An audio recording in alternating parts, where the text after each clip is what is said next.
La thématique que j'aborde avec vous, désormais, c'est la réflexion liée à la métaphysique, la découverte de la métaphysique d'Aristote. J'ai passé tout le premier semestre à traiter de la physique. On peut discuter du choix lui-même, de l'opportunité pédagogique de commencer par la physique ou par la métaphysique, on s'en fiche. J'enchaîne le deuxième semestre sur la question de la métaphysique. Voilà. Donc, votre livre de chevet, c'est désormais la métaphysique, et on laisse de côté la réflexion sur la physique. Vous avez vu qu'au pré-semestre, le partiel que j'ai donné, c'était pas de la gnognotte. Hein. Je vous ai donné un texte à faire sur la question du temps chez Aristote. Alors, on y avait passé évidemment beaucoup de cours, hein. Donc vous aviez tous les éléments, mais le texte était difficile. Donc je réclame à tous, il en manque une partie, d'être présent au cours, parce que je ne ferai pas au partiel une interrogation facile, d'accord. Vous aurez un texte, j'ai quand même quelques idées de texte, vous aurez un texte qui sera non pas infaisable, mais qui aura quand même sa difficulté et qui tiendra compte, bien évidemment, du travail fait en classe et de, la présence en classe. Voilà, donc je tiens à mettre les choses au point. J'ai aucune critique sur le travail que je vous ai donné au premier semestre, donc je parle en toute liberté, mais j'ai conscience que c'était un texte difficile, mais compte tenu du cours qu'il y avait en appui, c'était pas infaisable. Voilà, et je commence donc mon travail. Alors vous venez plus, vous... Le travail que j'aborde est donc le suivant.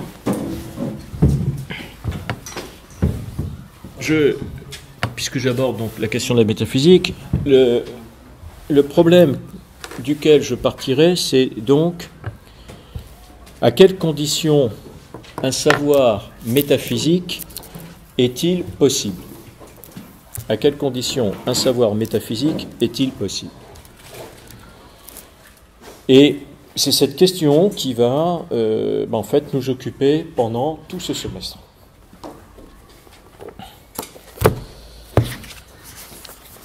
Je commence par une introduction.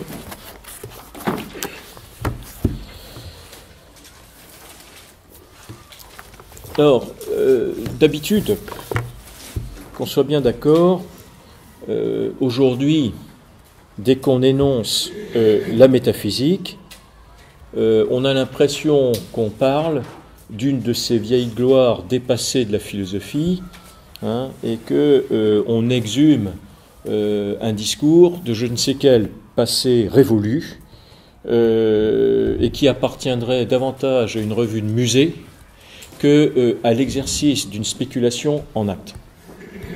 Ce que je veux pouvoir vous montrer à ce semestre, c'est que la méditation métaphysique d'Aristote, je dirais, est une spéculation on ne peut plus moderne, comme déjà on a pu le soupçonner à propos de sa réflexion sur la nature. Cela dit, effectivement, l'une des remarques à faire concernant, l'actualité de la métaphysique, c'est que le reproche qui est fait que la métaphysique appartient en quelque sorte à un passé révolu est un reproche qui est généralement fait par les ignorants, c'est-à-dire ceux qui ne se sont jamais véritablement coltés, attaqués, risqués à ce texte difficile de la métaphysique. L'ignorant croit savoir, si je puis dire, d'autant plus de choses qu'il les juge de manière superficielle. Or, ce qui m'intéresse ici, c'est que la métaphysique, très vite, est un texte qui nous rebute par sa difficulté, son âpreté, et on pourrait dire même sa densité. Les 14 livres placés sous la désignation métaphysique déroutent en effet en raison de leur densité.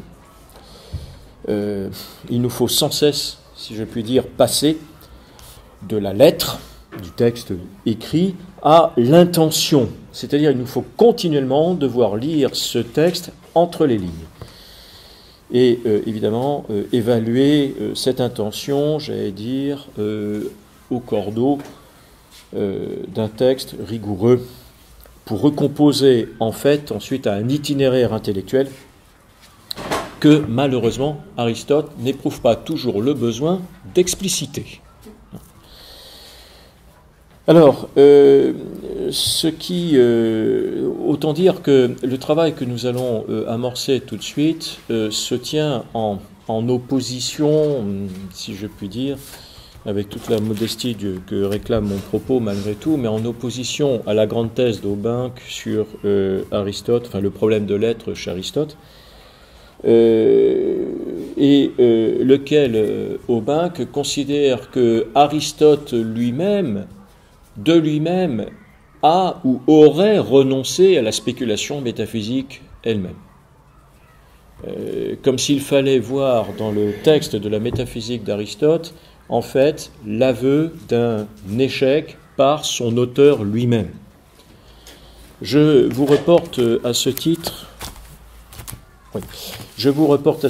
donc au passage de Aubinck, un long passage que je vais lire avec vous pour clarifier les choses, donc dans son problème de l'être chez Aristote, de la page 25 à la page 27.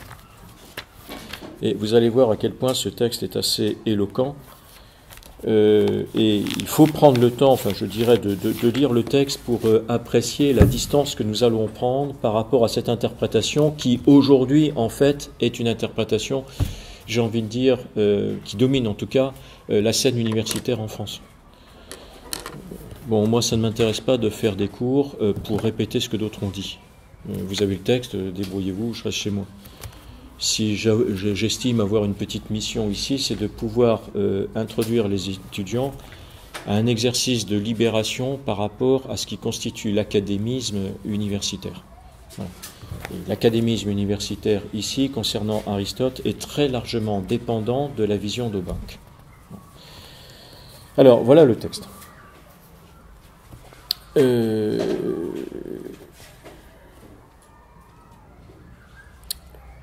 Il est un ensemble de traités dont, après Théophraste, on ne trouve aucune trace avant le 1er siècle après Jésus-Christ, et pour lesquels, par conséquent, le problème reste entier. Il s'agit du groupe d'écrits dits métaphysiques. À cet oubli, on peut essayer de découvrir des raisons. Donc, jusqu'au 1er siècle après Jésus-Christ, le texte de la métaphysique, vous dit Aubinck, a été oublié. Il n'était pas mentionné dans l'héritage culturel d'Aristote. La difficulté du sujet,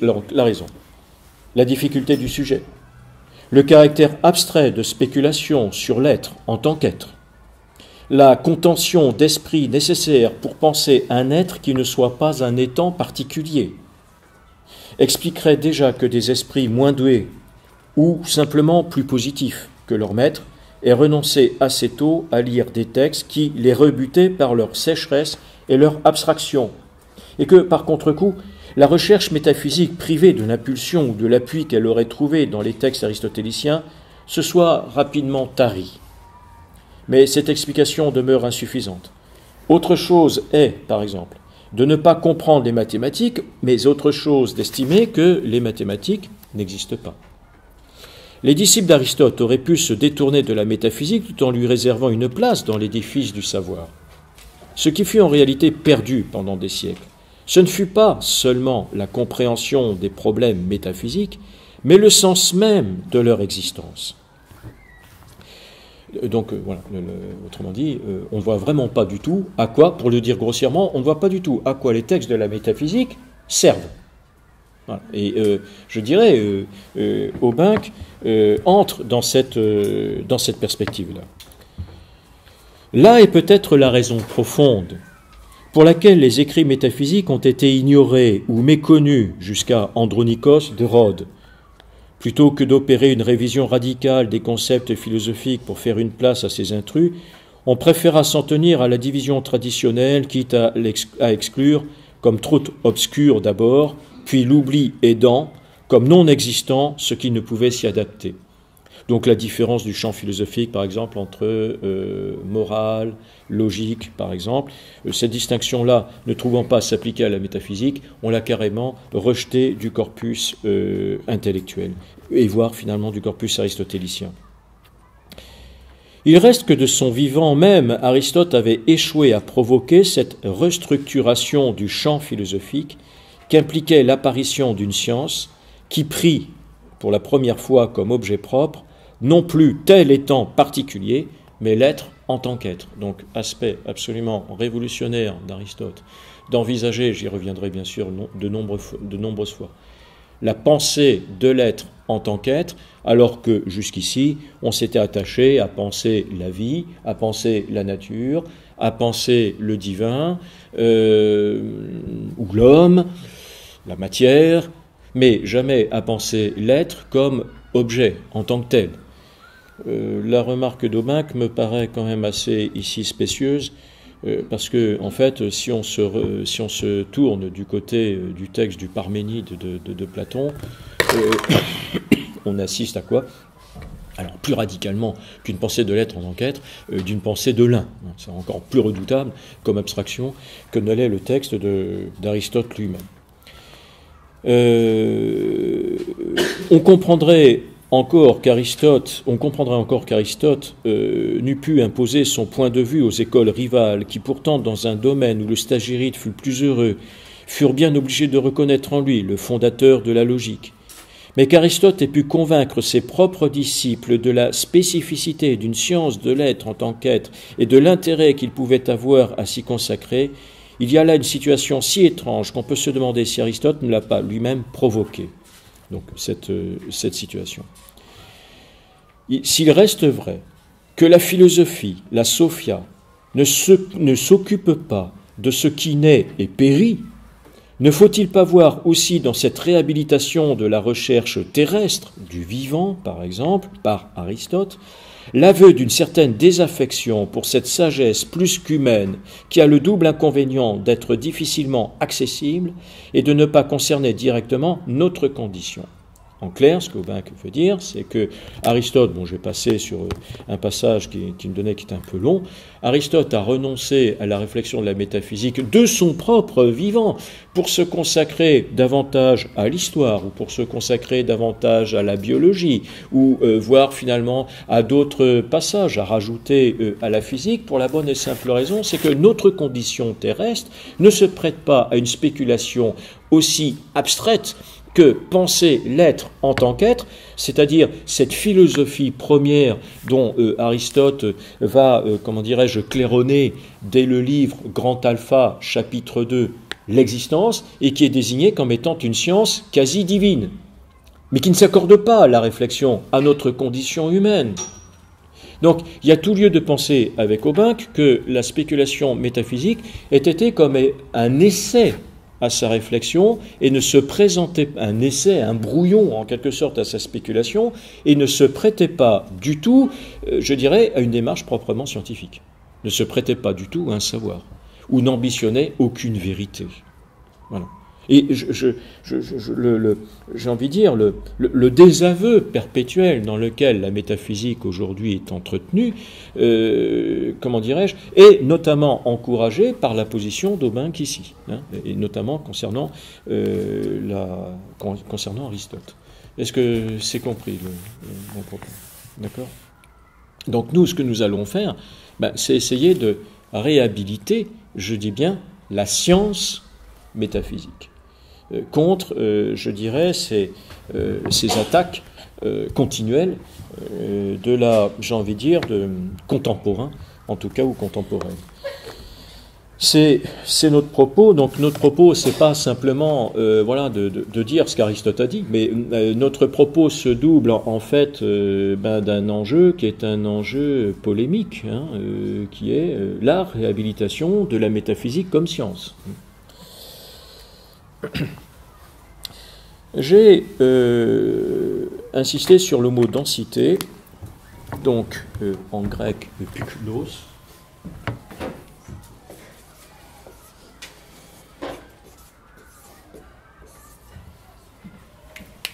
pyknos, qui signifie en grec donc ce qui est serré, compact, solide et en même temps ce qui est fréquent. Bon. Vous trouvez une étymologie très intéressante du mot pyknos dans un livre d'étymologie grecque qui est le Chantraine, ça c'est hyper connu, page 318. On trouve des analogies des mots grecs, des analogies, des étymologies du mot grec très intéressantes, page 918. Et donc, pyknos, dans le Chantraine, on le trouve notamment, cette épithète, associée à la notion d'esprit, de pensée, qui signifie ce qui est précis et pénétrant.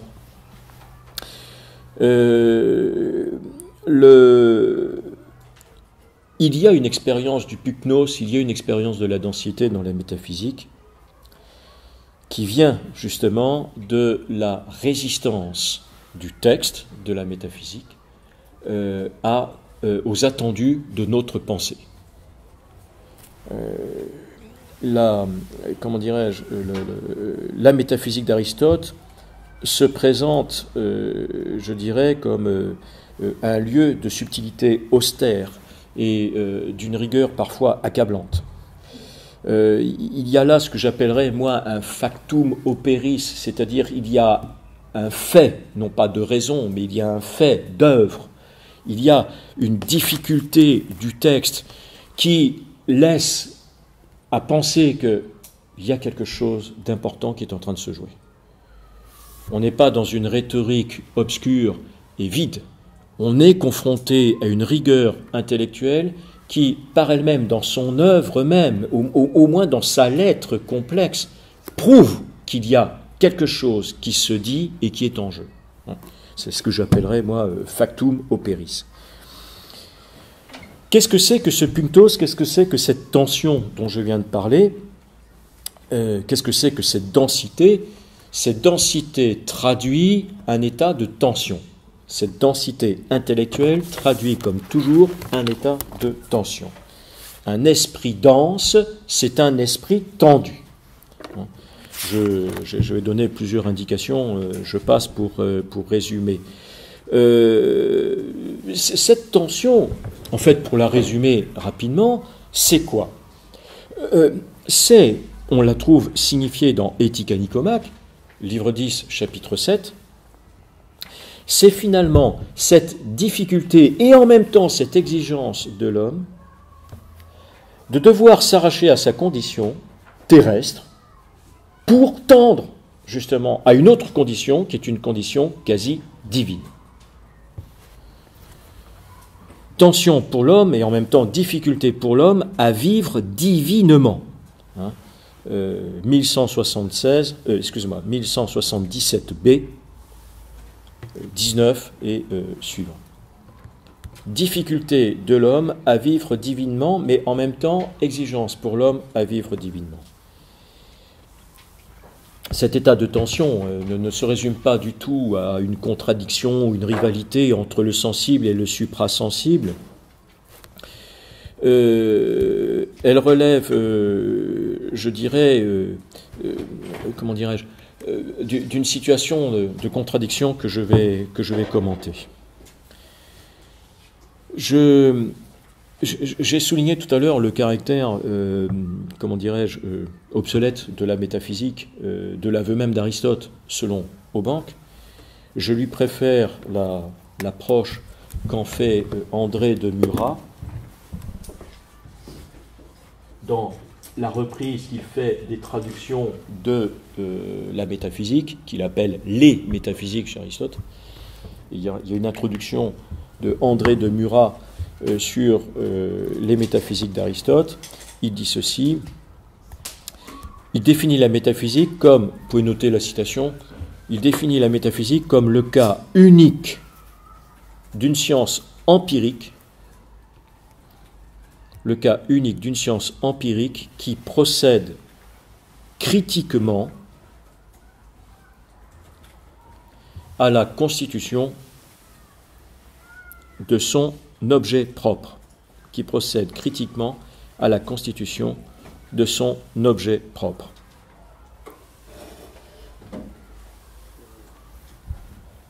Fin de citation, page 28 de son introduction. Le point qui est important, c'est ça. C'est que la métaphysique procède bien à la constitution de son objet. La caractéristique de la métaphysique, c'est d'inventer son objet. Et de proposer cet objet assez bizarre de l'être en tant qu'être, qui est en fait ni plus ni moins que le fameux donc to-on. Je vais en reparler largement, bien sûr. To-on et on. L'étant en tant qu'étant, ou l'étant comme étant.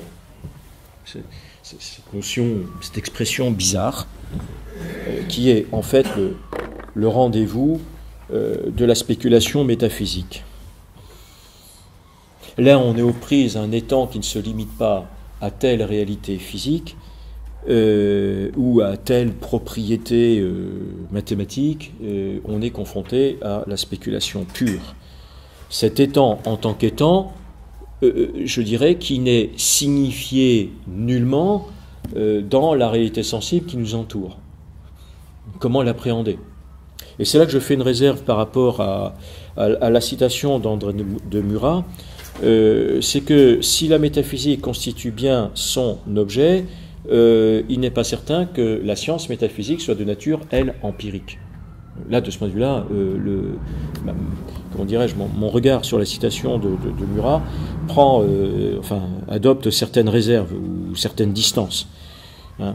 Les référents empruntés à l'expérience sensible chez Aristote, qui jalonnent le texte de la métaphysique, les référents empruntés à l'expérience sensible ne sont jamais, je l'ai déjà dit, que des illustrations en appui de sa pensée, mais ne constituent pas le substrat de sa réflexion elle-même. Ils ne sont pas par eux-mêmes ce qu'on pourrait appeler des ideata metaphysica, c'est-à-dire des objets métaphysiques. Non, ce sont simplement que des illustrations à caractère pédagogique, en tout cas, parce qu'il est vrai que chez Aristote, on ne pense pas sans images, donc qui constituent pour Aristote, en fait, des points d'appui, comment dirais-je, des paliers à sa spéculation, pour éviter que sa spéculation ne se perde en fait dans les mots. À un moment donné, on rejoint un certain réel empirique, mais en aucune façon ces paliers ne sont des escaliers qui permettent à sa spéculation, je dirais, de s'élever. Le moteur de sa spéculation est tout à fait ailleurs, mais il n'est pas lié purement et simplement, je dirais, à une observation passive du réel, bien sûr. Il est question de tension. S'il est question de tension, il nous semble qu'il s'agit plutôt de celle qui s'instaure entre un intellect en acte et un intellect en puissance. Donc la tension, ce n'est pas la rivalité que l'on voudrait faire naître entre, je ne sais pas, un sensible et un suprasensible. C'est en fait l'effort qu'accomplit la pensée pour sortir, si je puis dire, de sa gangue dynamique encore imprécise et s'élever à la saisie de sa propre actualité. L'idée, c'est ça. Donc l'état de tension signifie en fait un passage, je dirais, de la pensée à l'acte, ou une actualisation en quelque sorte de la pensée. Et il ne peut pas y avoir actualisation de la pensée, c'est-à-dire prise en charge par la pensée de ce qu'elle pense, s'il n'y a pas, au départ, situation de tension. Donc là, si je puis dire, l'appropriation de la pensée par elle-même est à condition, je dirais, d'enjeux intellectuels redoutables ou à condition de tensions conceptuelles très fortes et très marquées. On ne pense bien que dans la difficulté, pour résumer. Donc, état de tension entre une pensée pensée, et et une pensée pensante. Non seulement une pensée en puissance et une pensée en acte, mais aussi une situation tensionnelle entre une pensée pensée et une pensée pensante. Faire en sorte que ces deux aspects coïncident. C'est bien là qu'on rejoint donc la spécificité du pensée humain pour le stagirite. Le problème, vous voyez, c'est comment faire en sorte que ma pensée soit en vigilance d'elle-même. Que ma pensée en train de penser pense qu'elle est en train de penser et pense ce qu'elle est en train de penser tout en étant pensante. Donc, comment établir une situation de totale réflexivité, en quelque sorte, de la pensée. Et je rappelle, c'est un schéma que j'avais déjà fait, hein, c'est que, pour dire les choses simplement, bon, nous pensons, nous, des choses, c'est pas toujours que nous arrivons à un contrôle de ce que nous pensons, et c'est encore moins si nous arrivons à une lecture réflexive de ce que nous pensons, de ce que nous avons pensé. Donc, il arrive à un moment donné que, en fait, votre propre réflexion, en fait, ne s'empare que d'une partie très limitée de votre pensée et qu'il y a bien des aspects, finalement, de votre réflexion qui vous échappent. L'état tensionnel de la pensée, c'est faire en sorte que, d'une certaine manière, la pensée en vigilance d'elle-même et puis le regard sur cette pensée en vigilance d'elle-même accompagne ce que vous avez pensé au départ. Donc que finalement, à chaque étape de votre réflexion, vous ayez une pensée qui assume perpétuellement qui assume à la fois son travail et son propre regard sur elle-même. Est-ce que je suis clair ? Je suis clair ? Une pensée superficielle, pour dire simplement, nous savons quoi. Une pensée superficielle, c'est une pensée qui n'assume quasi pas ses propos. Elle est uniquement vigilante à la mise en page et à la correction orthographique de ce qu'elle écrit, de ce qu'elle exprime. C'est une pensée superficielle. Elle n'assume pas ses prérequis. Elle n'assume pas, ses conditions, je dirais, de production sémantique. Voilà. C'est en ce sens déjà que, à mes yeux, la métaphysique, le texte d'Aristote de la métaphysique est ce laboratoire où la pensée apprend à se penser pensante. Déjà.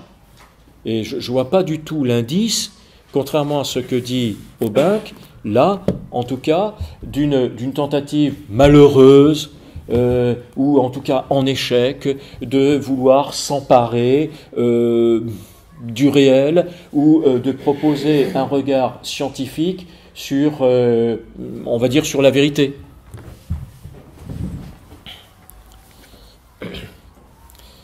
Une pensée impertinente non seulement manque à la logique, mais encore à une consistance propre.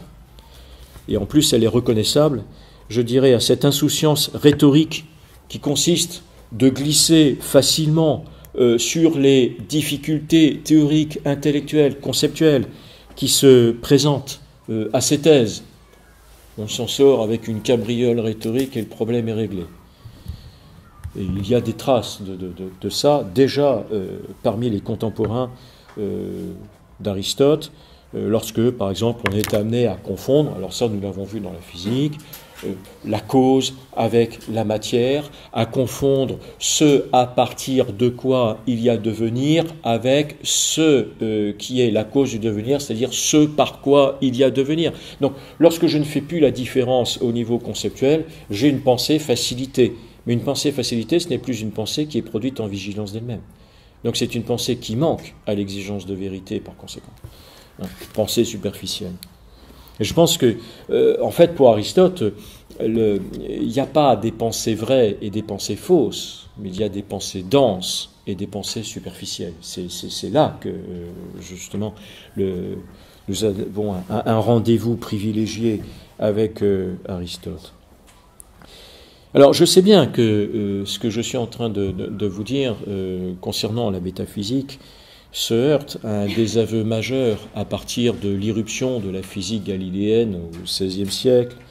C'est-à-dire que finalement tout s'est présenté comme si la réflexion aristotélicienne avait été démentie par ce que la physique quantitative, la physique moderne, le sort que la physique moderne lui réservera.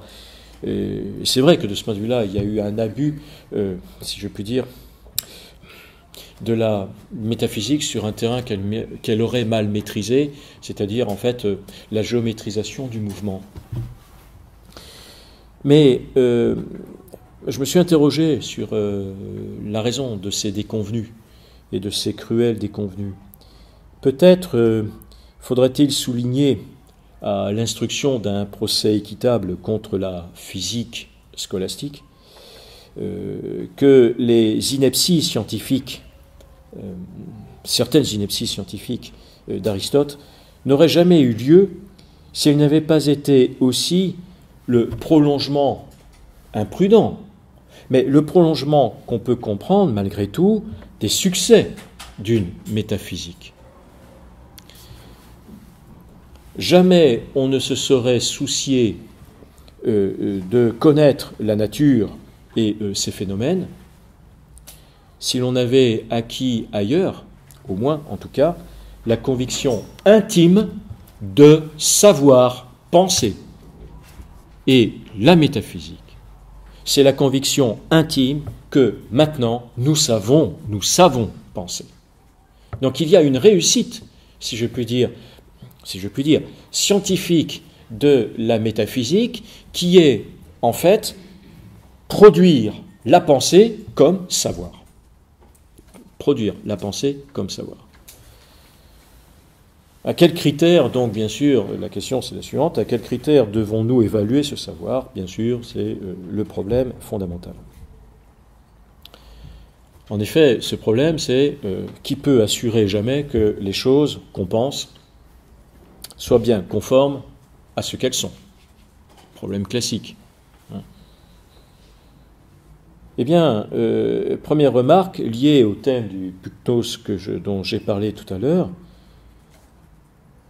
À quels critères évaluer, si je puis dire, que ce qu'on pense est bien conforme à ce que sont les choses qu'on pense, sinon déjà à la difficulté, sinon à la densité qu'elle réserve à l'intelligence qui les conçoit. Dans le domaine de la métaphysique, nous sommes privés du double secours qu'est la mesure et le calcul. Les autres sciences, les sciences dites positives, n'ont pas ce problème. Ce sont des sciences où le calcul est roi et, je dirais, où le domaine de scientificité se limite à ce qui est mesurable. Bien. Le problème ici, c'est que, évidemment, nous ne sommes pas confrontés, je dirais, au calcul et à la mesure. Il n'empêche que, malgré tout, nous sommes bien confrontés à quelque chose et que nous ne poussons pas, si je puis dire, dans des vapeurs intellectuelles et abstraites, un discours indiscipliné. La garantie de l'objectivité en métaphysique, j'ai envie de dire en pensée pure, c'est quoi? Ce sont ces difficultés, ce sont ces apories.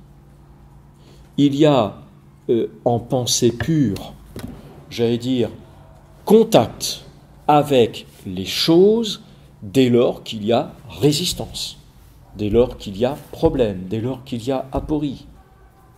Donc c'est bien dans l'expérience de la densité que se vérifie le sérieux métaphysique. Et je dirais dans l'honnêteté par laquelle ce sérieux est évalué. Il est impressionnant, je vais y revenir, que notamment vous avez dans la métaphysique un livre tout entier qui se trouve être consacré aux apories. C'est le livre Bêta. où finalement, après le parcours que l'on fait des apories aristotéliciennes, on se dit, mais attends, quelle chance Aristote laisse-t-il réellement à sa propre entreprise? Car les questions sont extrêmement pointues et extrêmement dangereuses, je dirais, à l'espoir d'une pensée cohérente. On a l'impression ici que Aristote prend un malin plaisir à faire exploser sa propre réflexion. C'est assez impressionnant, mais en même temps, ce que je salue par là même, c'est l'honnêteté de sa démarche. C'est-à-dire que c'est voilà, un auteur qui ne triche pas avec la pensée pour, coûte que coûte, avoir raison. C'est quelqu'un qui s'expose à la difficulté. Et je dirais, la métaphysique ne vaut, je dirais que la métaphysique, le texte d'Aristote, ne vaut que par cette honnêteté intellectuelle qui, je dirais, acquiesce à chaque pas, je dirais, les difficultés, les apories qu'elle rencontre.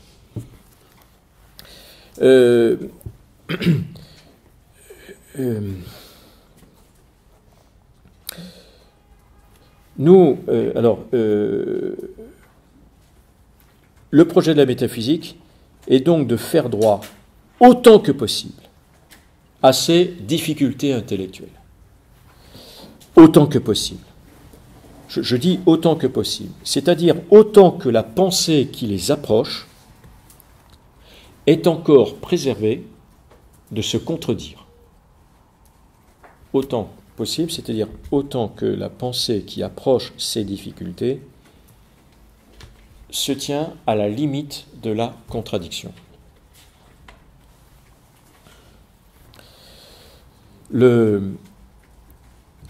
C'est, je dirais, le fameux point de densité. Le fameux point de densité, c'est finalement s'approcher au plus de l'exigence aporétique, aux limites même de l'incohérence intellectuelle. S'approcher au plus, je dirais, de l'honnêteté, de l'exigence, aporétique, aux limites même de ce que la pensée peut encore tenter. Donc, vous savez, ce serait comme un élastique qu'on tire au maximum de sa tension, juste à la limite qu'il ne vienne à casser. Et je répète, c'est pas nouveau maintenant, puisque on se connaît déjà un peu, que moi, ce qui me fascine dans la pensée aristotélicienne, c'est cette entreprise d'honnêteté intellectuelle par laquelle, jusqu'au bout, Aristote remet en cause, remet en mise, joue sur le tapis la pertinence du travail jusqu'ici accompli. Alors, j'en donne, il y a plusieurs lieux, je dirais, de densité, enfin, c'en est parsemé. Je m'arrêterai au livre Kappa. Alors, la raison pour laquelle je m'arrête au livre Kappa, c'est parce que j'ai donné un travail à faire qui est en prise du livre Kappa elle-même à me rendre. Donc, il y a un passage assez clair. Il y a celui-là, mais il y en a bien d'autres. Kappa 1, chapitre 1 du livre Kappa, 1059a, 18, 23. 1059a, 18, 23. Je prends un petit passage pour mémoire. C'est pas la peine de se promener sur des dizaines de pages. Donc, je répète, 1059a, 18, 23. Que la sagesse soit une science qui traite des principes, la sagesse, sophia ou proté-philosophia, la philosophie première, la science que nous cherchons, cette sophia, cette métaphysique. Je le rappelle, j'aurai l'occasion d'y revenir, métaphysique n'est pas un mot d'Aristote, on le doit d'Andronikos de Rhodes, 1er siècle après Jésus-Christ. Metatata physica, ça n'est pas d'Aristote lui-même, le mot n'existe pas. Donc Aristote n'a à sa disposition que le mot sophia, sagesse. D'accord ? Que la sagesse soit une science qui traite des principes, c'est évident depuis le début où l'on a distingué les difficultés concernant les assertions des autres au sujet des principes. Mais on pourrait être en difficulté sur la question de savoir s'il faut concevoir la sagesse comme une seule science ou comme plusieurs. En effet, si l'on conçoit que c'est une seule science est certes toujours science des contraires, Or, les principes ne sont pas contraires. Mais si ce n'est pas une seule science, quelle science faut-il poser comme sagesse? Alors, si vous voulez, on peut essayer ici de déconstruire la difficulté. La sagesse est science des premiers principes. Ça se comprend. Plutôt que d'avoir des disciplines qui seraient abandonnées chacune à des principes particuliers et, j'ai envie de dire, étanches, exogènes les uns aux autres, s'il existe un projet de savoir possible à l'échelle humaine, eh bien, c'est une sagesse qui englobe la multiplicité des principes.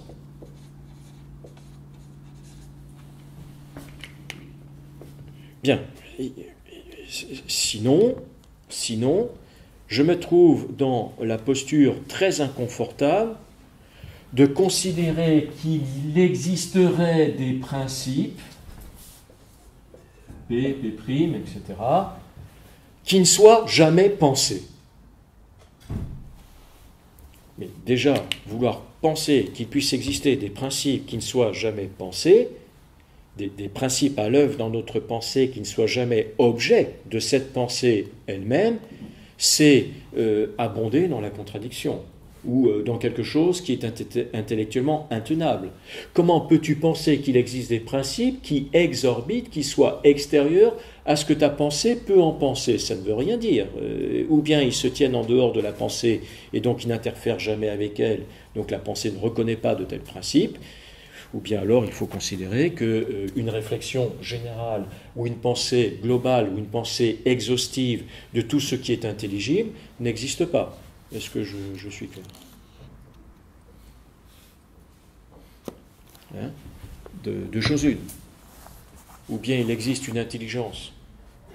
Et dans ce cas-là, j'attends de cette intelligence qu'elle s'empare de la totalité de ce qui est intelligible, et donc, a fortiori, des premiers principes.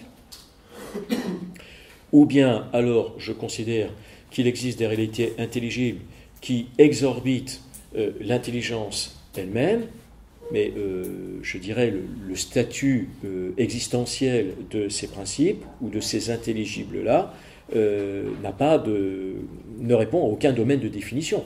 C'est-à-dire finalement c'est un statut qui n'est pas fondé. Donc, notre intelligence s'empare de la totalité des choses intelligibles. D'accord? C'est-à-dire de la totalité des principes. Très bien. Problème. Alors je reprends mon passage.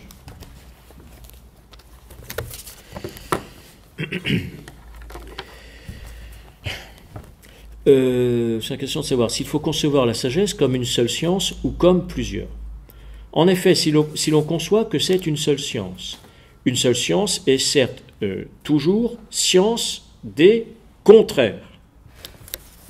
Alors, là, il est en train de vous dire, il doit exister une science des premiers principes qui se trouve être en même temps, chose bizarre, une science des contraires. Pourquoi? Pour la même raison que celle que je viens de dire. S'il existe une sagesse première, elle est à la fois science des premiers principes, donc c'est la science qui englobe la totalité des principes.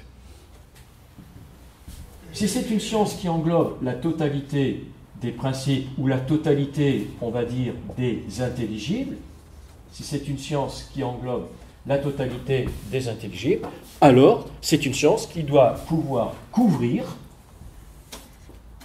tous les principes intelligibles, je dirais, du plus au moins, du même au différent, et j'en passe.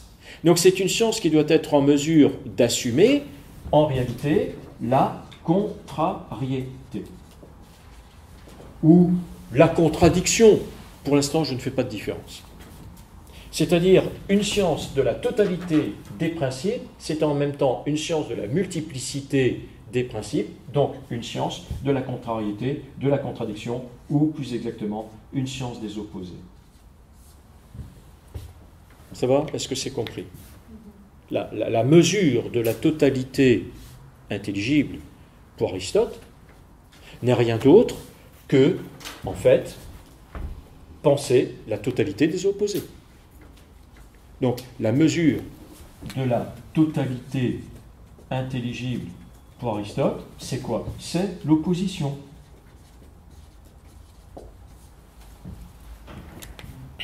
Voilà le principe. La mesure de la totalité intelligible pour Aristote, c'est l'opposition. Problème, est-ce que, bien évidemment, la considération des opposés ne remet pas, par conséquent, en cause l'unité d'une science. La science universelle devrait s'acquitter de penser l'ensemble des opposés, mais en fait, est-ce que l'ensemble des opposés ne remet pas en cause l'unité ou l'universalité d'une telle science ou d'une telle sagesse? Et c'est la raison pour laquelle Kappa 1 avait commencé avec ce passage, je dirais, très fort, que la sagesse soit une science qui traite des principes, c'est bien évident, blablabla, bla, mais on pourrait être en difficulté sur la question de savoir s'il faut concevoir la sagesse comme une seule science ou comme plusieurs.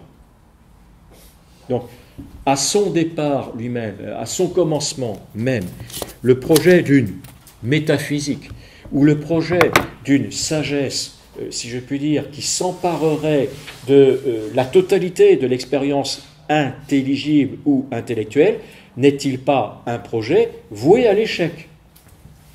Vous voyez que Aristote ne triche pas du tout avec sa propre réflexion et qu'il ne s'en sort pas par une galipette rhétorique. Il y a un vrai problème. C'est-à-dire, est-ce que le projet même d'une métaphysique n'est pas au départ même condamné, se voulant être à la fois une science universelle des opposés et du coup se trouvant menacé par le fait que, embrassant la totalité des opposés, c'est une science qui éclate, en réalité, qui explose en une multiplicité de principes différents. Est-ce que c'est compris? Il y a une contradiction qui est, dès le départ, il y a une contradiction qui est énorme. La pensée des principes est la pensée des opposés, et la pensée des opposés rend impossible une pensée des principes. À première vue, en tout cas. Vous avez compris? Voilà. Là, on est au cœur d'Aristote. Alors on comprend, voilà, c'est ça, ce moment de tension, bon, j'ai voulu l'illustrer comme ça, mais c'est ce moment de tension ou de densité que j'ai essayé de vous montrer.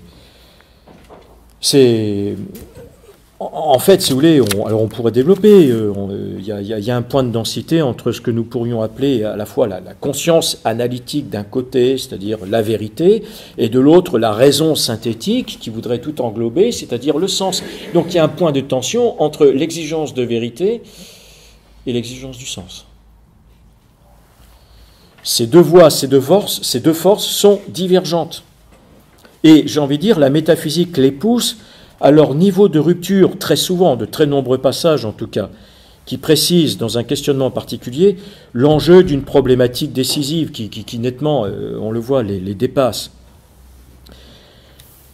La complexité du stagirite, la complexité d'Aristote est motivée par l'interrogation du lien entre la pensée et l'être, la sémantique et le réel. Pour, je dirais, ce questionnement relatif à la vérité et au sens atteste néanmoins ce qu'est un pensée savant. Il y a un précédent à cette interrogation. Cette tension, cette situation de tension avait déjà été évoquée, j'allais dire, dans une réflexion aristotélicienne portant sur la perception. Je m'explique. Notre question, c'est de savoir si lorsque nous faisons de la métaphysique, nous traitons bien des choses. Et si nous ne nous payons pas purement et simplement de mots vides. Bien. Eh bien, il y a un analogue qui s'impose, qui est celui de la perception. La problématique est quasi identique. Quand je perçois les choses, qui m'assure que je perçois bien des choses et que, en fait, je ne me contente pas purement et simplement de ne voir que mes propres rêves. Thématique cartésienne. D'accord ? Les choses que je vois ne sont jamais que des images visuelles, ce que j'entends n'est jamais qu'une image auditive, ce que je touche n'est jamais qu'une image sensorielle ou tangible, tactile. Ce ne sont jamais que des images. Et je ne dépasse jamais mes images. Je n'ai jamais accès à la réalité, dite objective. Même question à propos de la métaphysique. Lorsque je pense, est-ce que je dépasserai jamais, j'allais dire, l'écran du langage? Lorsque je pense, est-ce que je vois un autre univers que celui qui est structuré par, finalement, la parole et peut-être les abus ou l'arbitraire lexical, grammatical? Il y a un problème, là. Est-ce qu'il y a moyen pour moi de sortir de mes images sensorielles pour aller à la rencontre des choses?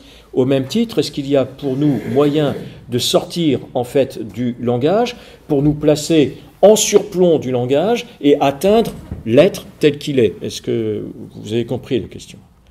Donc, ce qui est intéressant ici, c'est que pour amorcer cette discussion, je place en quelque sorte le terrain problématique qui s'ouvre de la métaphysique. C'est-à-dire, lorsque nous pensons, est-ce que nous pensons vraiment quelque chose, ou est-ce que nous nous payons simplement de mots, sur le même registre que lorsque nous percevons, est-ce que nous percevons bien des objets et non pas simplement des représentations, on va le dire dans un langage qui n'est pas celui d'Aristote, subjectives des choses. Ça va? Tout le monde suit? Alors,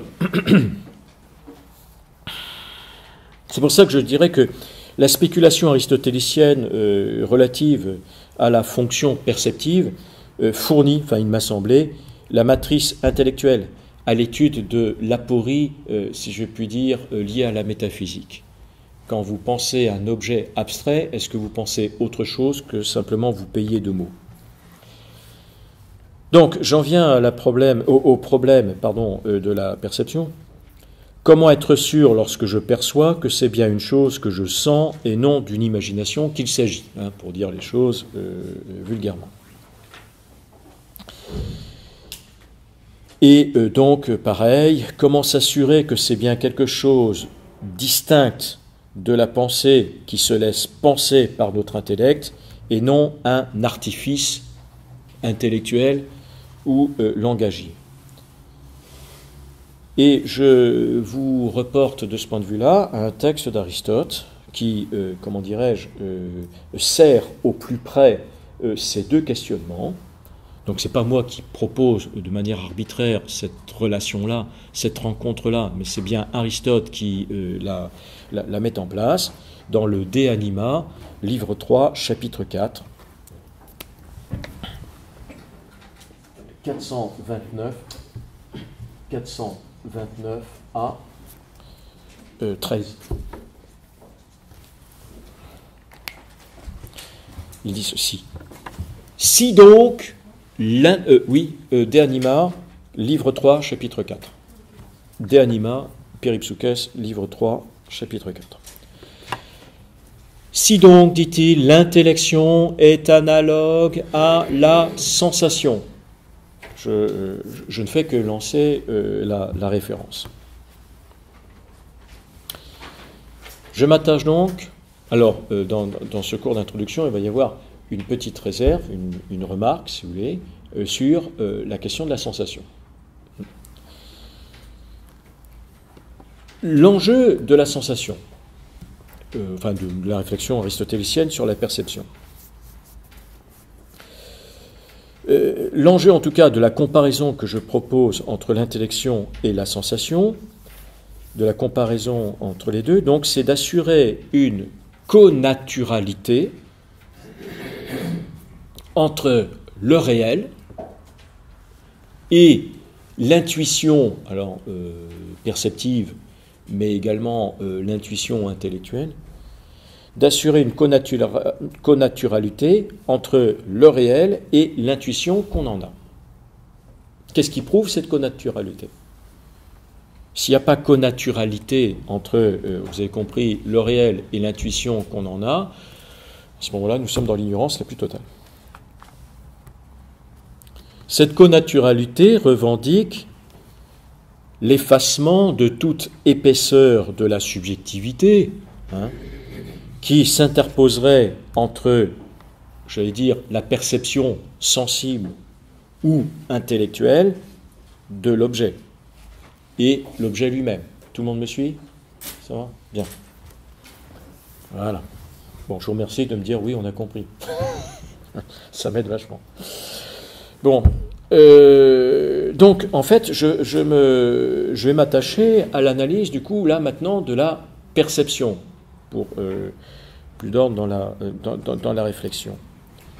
Il s'agit bien pour Aristote ici, d'éviter, alors, tout solipsisme idéaliste, bien sûr, autant pour ce qui touche à la perception sensorielle qu'à la pensée. Alors, vous me direz, oui, mais bon, attendez, là, vous utilisez un vocabulaire, idéalisme, solipsisme, qui n'est pas du tout d'Aristote, et qu'on évoquera simplement au moment de la philosophie moderne, que l'on doit à Descartes, par exemple, ou à Berkeley. Il n'y a aucune référence à Aristote lui-même. Je me trompe de siècle, je me trompe d'époque. Mais, encore une fois, je propose la pensée de la métaphysique en nous invitant à lire entre les lignes. Bien sûr que vous ne trouverez jamais solipsisme idéaliste ou philosophie idéaliste transcendantale dans le texte d'Aristote, on est bien d'accord. Mais les thématiques intellectuelles sont les mêmes, bien sûr. Vous pensez bien qu'Aristote s'est posé la question de savoir, quand je vois les choses, est-ce que je suis bien certain que ce sont ces choses-là que je vois ? Il pose même la question en gamma 5 à propos de Protagoras. Il y a les tartes à la crème habituelles des sophistes. Et là, la question que reprend au vol Aristote, c'est « Lorsque je vois un objet, suis-je bien sûr, bien certain que cet objet est la grandeur, la taille, tout simplement, la taille que je lui vois et que je lui prête ?» Après tout, qu'est-ce qui fait l'authenticité, qu'est-ce qui fait la taille véritable de cette porte ? Cette porte se limite-t-elle en quelque sorte à ce que j'en vois, c'est-à-dire à peine la grandeur en fait de mon stylo, ou bien faut-il que je me rapproche de cette porte pour voir précisément quelle est sa taille? Qu'est-ce qui me dira en fait quelle est la vraie grandeur des choses que je vois? Question que pose Protagoras et sur laquelle Aristote va rebondir. Donc, à cette évocation-là, nous comprenons bien qu'Aristote s'est bien posé la question, en fait, de la confrontation de l'image perceptive que nous avions des choses aux choses elles-mêmes. Donc, le problème reste le même. Ça va? C'est compris? Le problème de la subjectivité dans sa relation à l'objectivité reste une problématique tout à fait récurrente chez Aristote, et notamment dans le Péripsouchès, qu'on va rebondir dans la métaphysique. Donc y a-t-il ou pas connaturalité? Et notamment c'est une question continuelle dans le De Sensu, dans le traité de la sensation chez Aristote.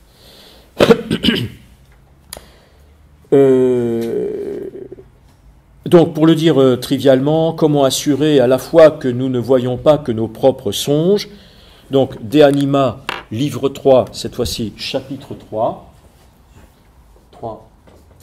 Chapitre 3, 427b, 16, 22. 16, 25, pardon, excusez-moi.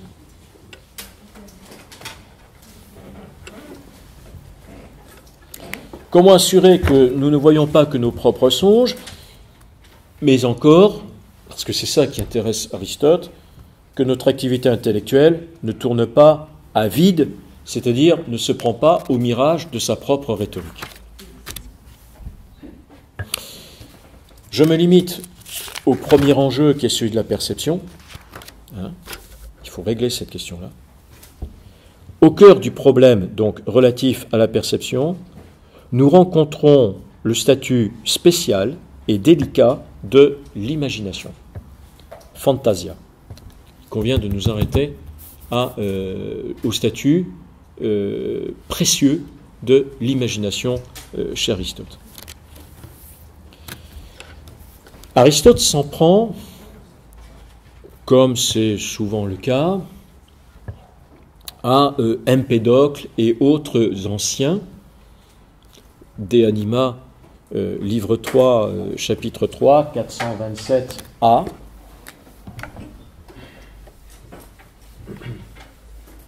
« 427a, 22, 30.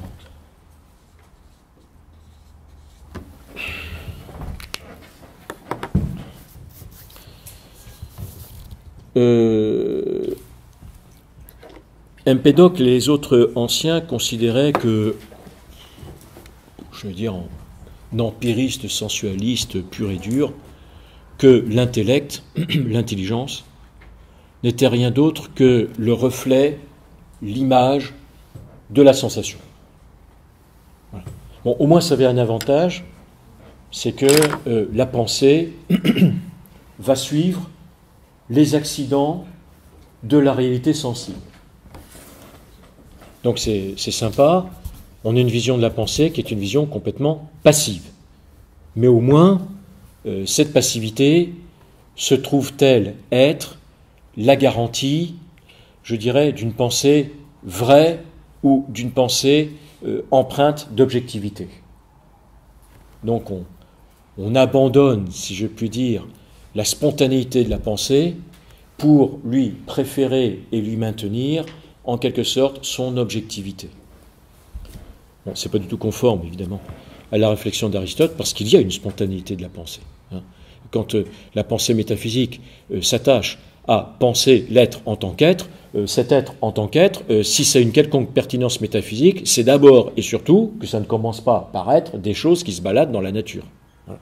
Donc il y a bien une audace de la pensée par rapport au réel sensible.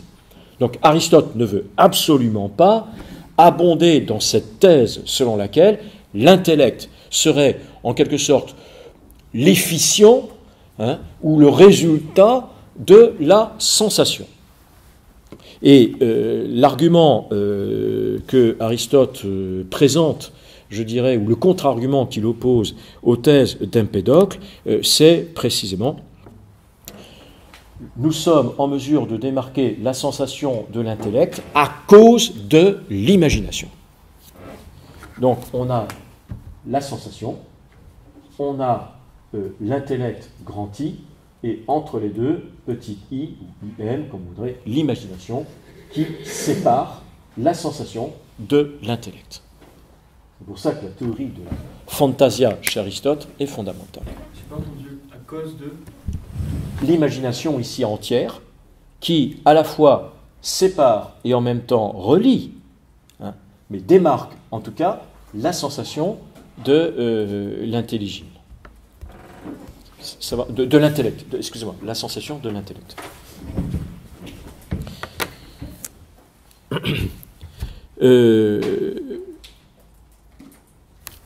Alors. Presque Kant,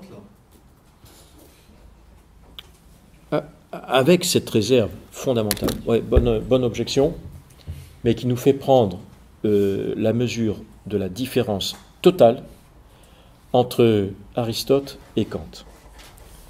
En effet,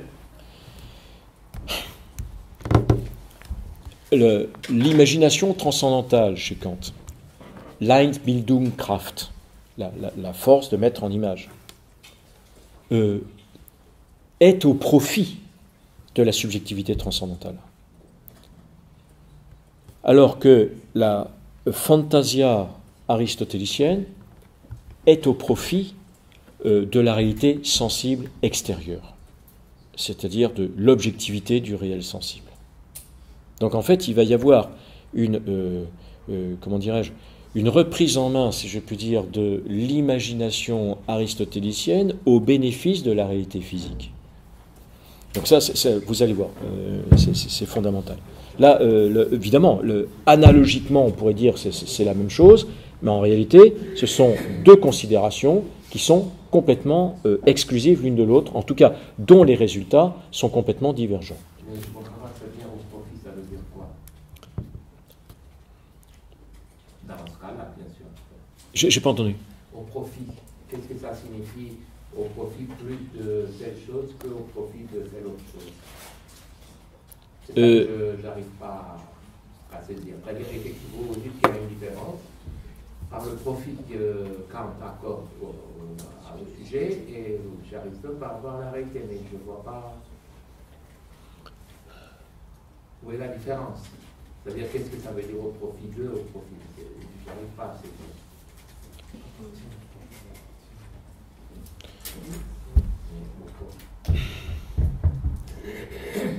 La fantasia chez Aristote est mise en place, on va le voir, pour garantir une réalité ontologique du réel sensible. Et donc, pour déprendre le sensible, je dirais, de son appropriation par le sujet. De son appropriation par le sujet. Ou de son appropriation sensorielle par le sujet. Alors que chez Kant, l'Einbildungskraft, l'imagination transcendantale,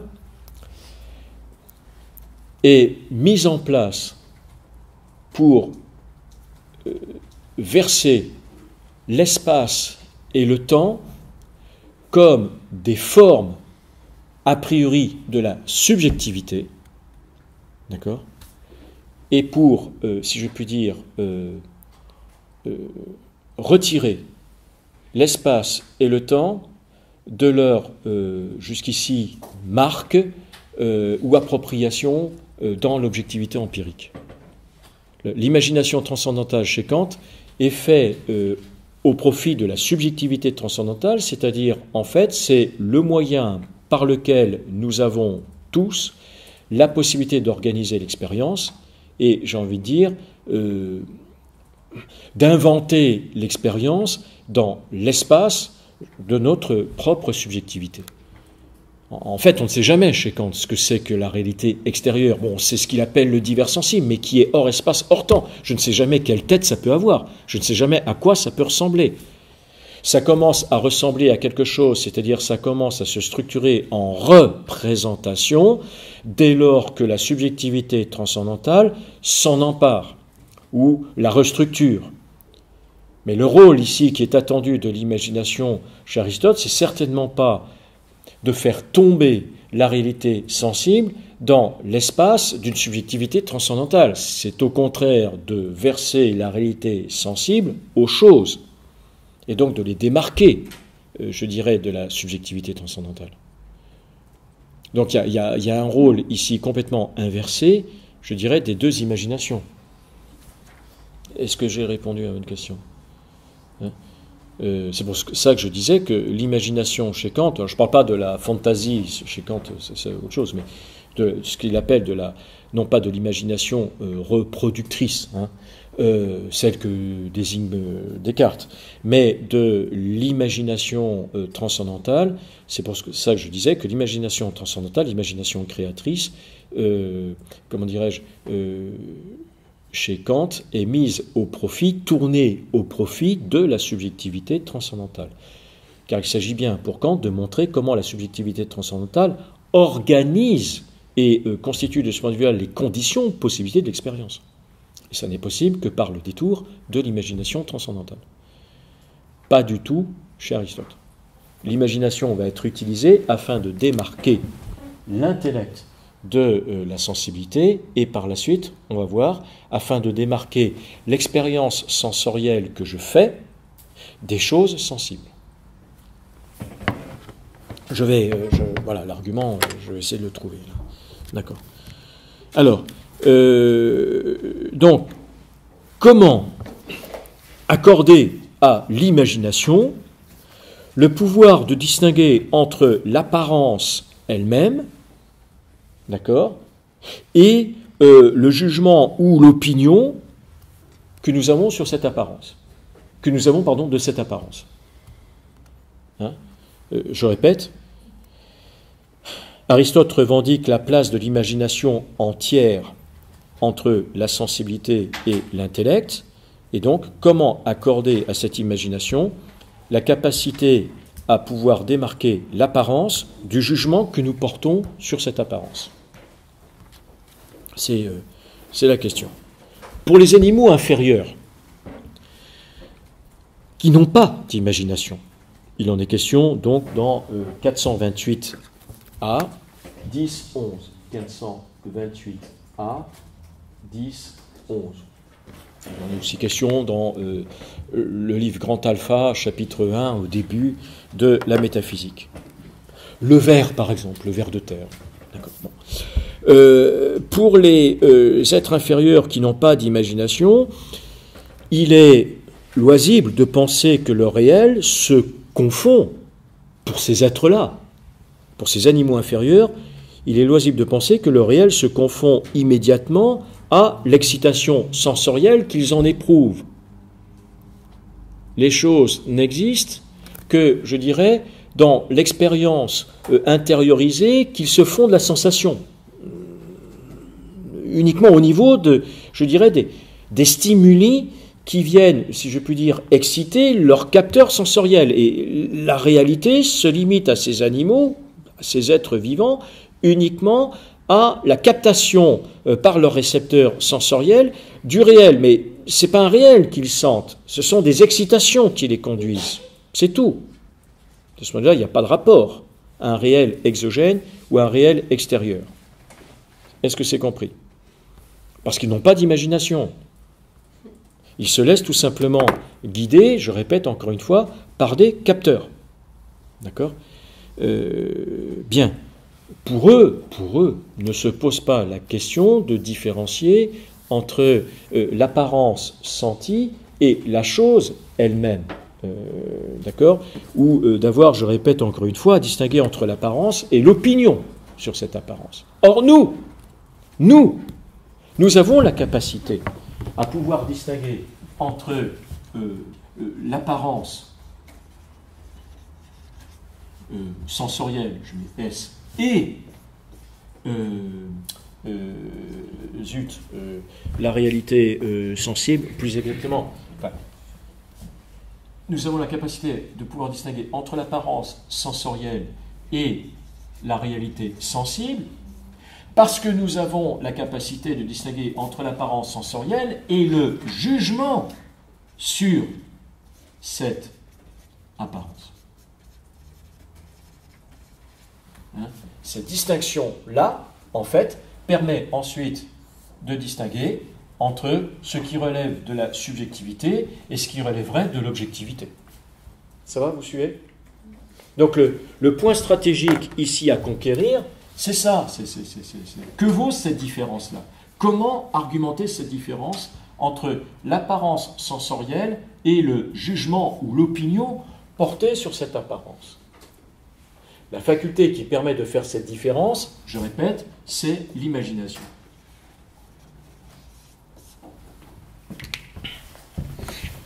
Alors, je prends un exemple que je vais commenter par la suite. C'est un fait avéré que, bien sûr, on peut sentir des choses fausses et en même temps les juger droitement ou vraiment, c'est-à-dire opiner vraiment à leur sujet. Par exemple, à l'instar du soleil, alors, référence d'Aristote, 428b, 2, 5, exemple majeur, 428b, 2, 5, à l'instar du soleil, par exemple, d'accord, que vous et moi jugeons plus grand, bien évidemment, que d'un pied de diamètre.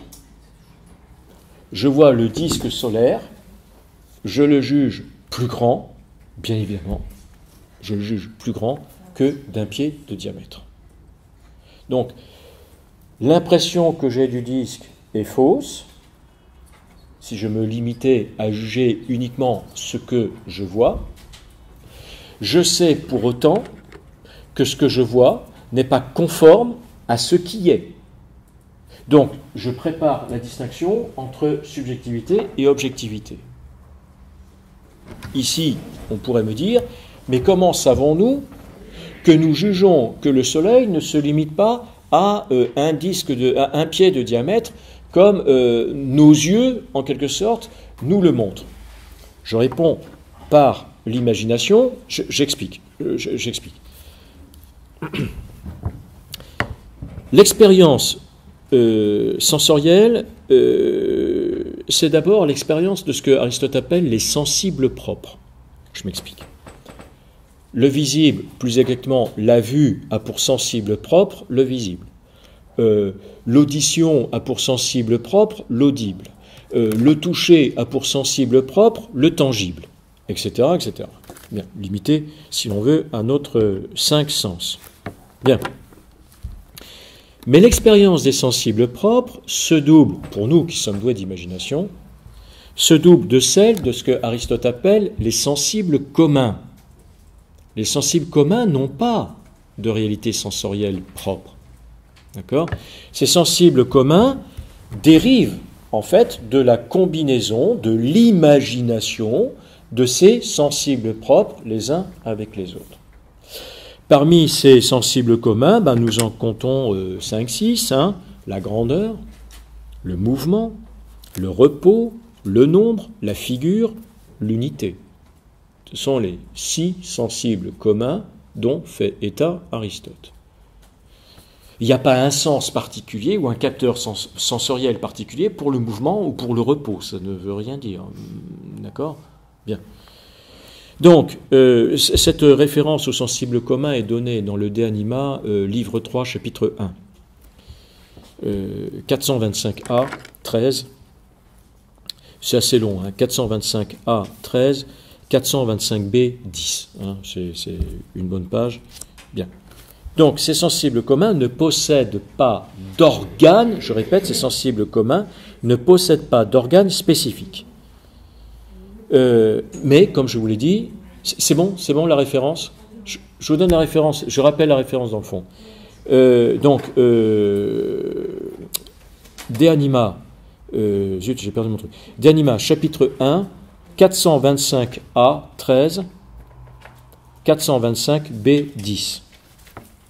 Donc je répète, ces sensibles communs ne possèdent pas d'organes spécifiques, mais ils sont néanmoins contractés par le recoupement de différents sensibles propres entre eux. Alors, par exemple, la grandeur et la couleur, 425b, 6, 9. La grandeur et la couleur s'accompagnent toujours. Vous ne pouvez pas envisager de couleur sans grandeur. Et j'ai envie de dire aussi, vous ne pouvez pas envisager de surface sans lui joindre une couleur. Donc c'est là que, en fait, nous voyons plus que nous voyons, à la limite. Dès lors que j'associe à une couleur, une grandeur. La grandeur, c'est le sensible commun. D'accord ? Ça va ? Est-ce que c'est compris ? Vous posiez une question, non ? C'est bon ? Je pense je crois bien d'avoir lu des articles à propos de perception spatiale que nous avons intégrée dans nos yeux et dans notre cerveau. Ce qui nous permet, les récepteurs qui nous permettent de distinguer la distance entre les objets, leur mouvement, etc. C'est pour ça qu'on arrive à voir en 3D en gros. Oui. Et donc l'argument qu'il y a une compréhension innée entre deux objets qui n'ont pas la même nature et on arrive donc de distinguer leur taille et que ce soit en gros métaphysique, pour moi n'est pas... Voilà. Alors non, enfin vous allez voir pourquoi, il y a un argument intellectuel très fort derrière qui justifie cette distinction-là. C'est bon, je peux continuer ou... Oui. J'ai pas compris pourquoi l'imagination, c'était... pourquoi, avec l'imagination, on pouvait comprendre que le soleil ne faisait pas la Terre qu'on voyait?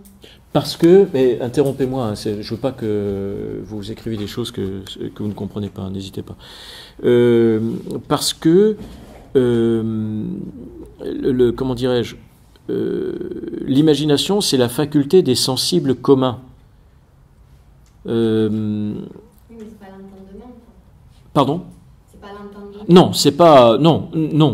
Non, mais là, on est dans un registre qui n'est pas le registre d'Aristote. D'accord, c'est pas l'entendement. D'accord. C'est un sensible commun. Oui, mais le fait que j'ai de l'imagination, ça ne me permet pas de savoir que les choses que je vois sont réelles ou plus grandes. Vous allez voir. La notion de grandeur ou la notion de nombre, la grandeur, le nombre ne sont pas des réalités sensorielles. Il n'y a pas un sens particulier de la grandeur. Mes oreilles peuvent percevoir autant une densité de son, de volume, que mes yeux voir une grandeur spatiale et que mon toucher évaluer, par exemple, le chaud et le froid, et des degrés relatifs comment dirais-je, donc, je suis capable de comprendre ce que c'est que plus ou moins chaud, plus ou moins lumineux, plus ou moins bruyant. Je comprends ce plus ou moins. Mais ce plus ou moins-là n'est pas associé à une sensation particulière, car alors je me trouverais dans la difficulté de voir des couleurs ou, j'en sais rien, ou des grandeurs, de voir des couleurs ou de percevoir tactilement du chaud ou du froid sans être capable de les comparer. Je peux considérer que, je sais pas, un bleu est plus bleu qu'un autre et qu'une chaleur est plus intense qu'une autre. Mais ça, je le fais automatiquement. Ces sensibles communs, tels que par exemple la notion de grandeur, est directement associée à l'expérience sensorielle, sans être ce sensible commun attaché à un capteur sensoriel particulier. Si l'imagination était une sensation spécifique, particulière à elle, de même que je puis entendre un bruit tout en fermant les yeux, je pourrais percevoir une grandeur, j'ai envie de dire, toute nue elle-même, sans lui associer finalement de couleur, de son ou de chaleur particulier. Et à l'inverse, mon imagination pourrait, à la limite, somnoler, et comme s'il ne me serait jamais possible de voir une couleur ou d'entendre un bruit sans être capable d'en évaluer la densité ou l'intensité. C'est une absurdité. Donc c'est pour ça qu'on parlera bien de sensibles communs, mais qui ne sont pas, attention, des produits de l'entendement. Ce n'est pas purement intellectuel. Est-ce que, là, est-ce qu'un enfant qui serait aveugle, sourd, de naissance, etc., évaluerait-il la notion de grandeur? Probablement non. Hein? Et on sait bien que, c'est les exemples qui ont été faits au XVIIIe siècle, d'accord, sur le fait d'abattre une cataracte, etc., qu'il était impossible, évidemment, à un enfant qui recouvrait la vue de se projeter en 3 dimensions, par exemple. Donc, il n'y a pas d'apprentissage d'un sensible commun qui ne soit pas en même temps induit par l'expérience des sensibles propres. Et ça, c'est l'imagination. L'imagination, en fait, qui est considérée comme une faculté, visant à combiner, sumploquer, en fait, Aristote utilise, c'est une faculté qui vise à combiner ensemble des sensibles propres. Voilà. C'est ce qu'on peut dire. Hein. Sans que cela soit attaché, bien évidemment, à un sensible particulier, et ça, c'est fondamental à retenir. Alors, pourquoi c'est fondamental ? Pourquoi la conséquence est-elle précieuse ? Alors attendez que je ne me gourre pas dans mon texte. Si nous revenons par exemple à l'évocation du soleil, nous dirons que c'est l'imagination. J'ai donné la référence ? Oui, bon. Nous dirons que c'est l'imagination, donc livre 3, chapitre 3, 427b, 14, 428a, 4. Nous dirons que c'est l'imagination qui est une faculté déjà de discernement, qui est une faculté déjà de jugement, qui confère l'imagination une grandeur à cette vision. Je répète, c'est l'imagination qui confère une taille, une grandeur à cette vision, qui évalue en quelque sorte à cette vision une appréciation métrique, si l'on veut. D'accord ? Et donc, qui confère une image, une représentation, une opinion à propos de cette grandeur. Mais attention, et c'est là que ça devient décisif, c'est l'imagination qui confère à cette vision une grandeur, tout en ne concédant pas à cette image une grandeur. Elle confère à la vision une grandeur, sans conférer à l'image, à la représentation elle-même, une grandeur. L'imagination confère au soleil une grandeur, sans pour autant conférer, je dirais, à l'image, à la représentation du soleil, une grandeur quelconque. Et elle n'existe pas, cette grandeur. Je peux, dans ma tête, embrasser la totalité de l'univers. C'est la preuve que je peux avoir une représentation de l'univers qui ne soit pas affectée à une grandeur. Donc, je peux donner une grandeur à l'univers sans affecter pour autant à cette image de l'univers une grandeur quelconque. Alors, il y a là quelque chose qui va devenir un peu délicat, un peu difficile. L'univers tout entier tombe dans notre imagination. Je peux donc, à ce moment-là, dissocier l'apparence elle-même, to phantasma, je peux donc dissocier l'apparence elle-même de sa croyance, ou, si vous voulez, de son jugement, hypolepsis. Est-ce que vous comprenez ?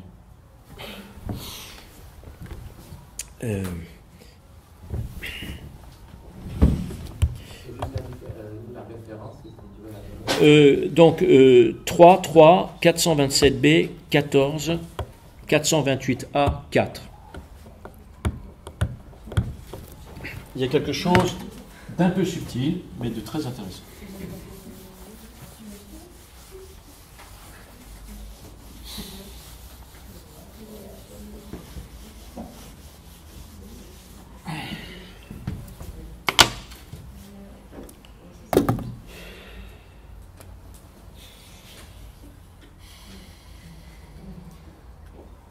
Comment je vais essayer de m'en sortir ?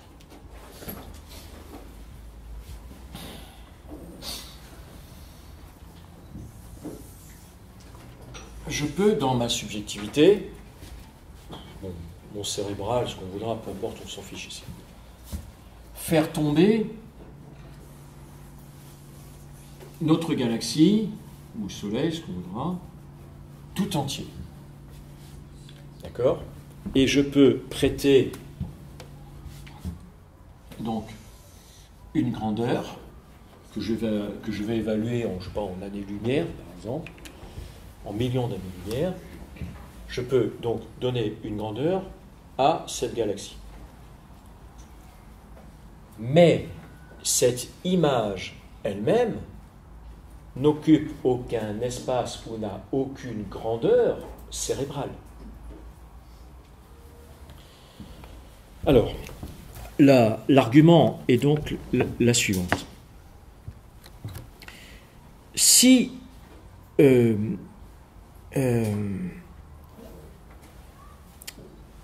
la grandeur tombe dans la représentation subjective, la représentation subjective n'est, elle, d'aucune grandeur, et que, la représentation subjective n'est, elle, d'aucune grandeur. Donc, ça veut dire que, comment dirais-je, la subjectivité ne tombe pas infiniment en elle-même.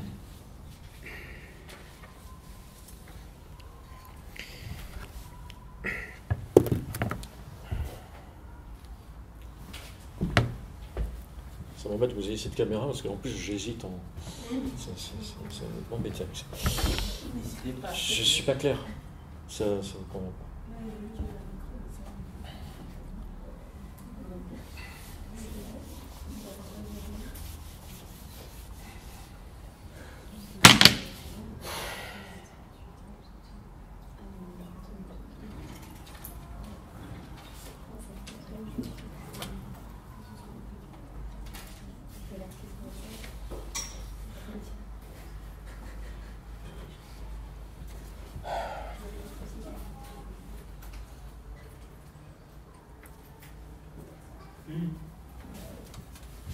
va prendre à l'envers. Il n'y a pas de repli sur soi. On va reprendre à l'envers.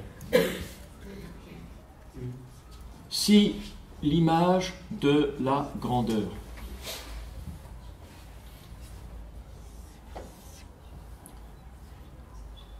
a elle-même une grandeur,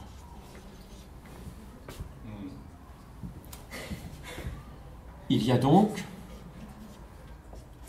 une image de cette grandeur, grandeur 2,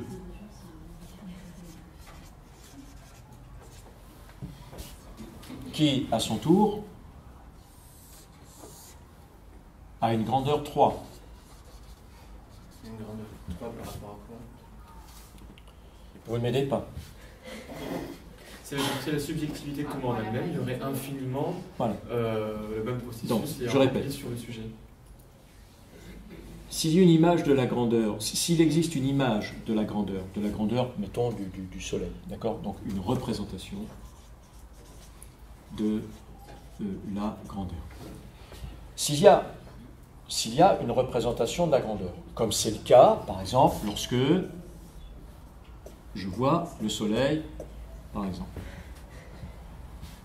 mais que cette représentation de la grandeur a elle-même une grandeur cérébrale, peu importe. Donc si cette relation est avérée, on est en droit de supposer qu'il y aura alors une image de cette grandeur 2, qui elle-même, cette image, aura une grandeur 3, sera l'objet d'une grandeur 3. Et ainsi de suite, à l'infini. Oui ou non? Oui, Mais, non. bon, alors attendez. Donc, ça veut dire que, en un sens, la subjectivité ici va tomber dans la subjectivité là, qui, à nouveau, va tomber dans une subjectivité ci, et ainsi de suite à l'infini. C'est-à-dire qu'en fait, les représentations que nous avons des choses ne seront jamais que des mises en abîme de ces représentations. De sorte que, dans un schéma comme celui-ci, votre subjectivité ne sera jamais que, je représente par un œil, votre subjectivité ne sera jamais que ouverte sur elle-même. C'est la thématique nietzschéenne, non? Peu importe. Représentation des représentations. Bon, si on veut. Une sorte de mise en abîme, par conséquent, de la représentation. Bien. Or, ce qui est important, c'est ce que nous dit de ce point de vue-là Aristote,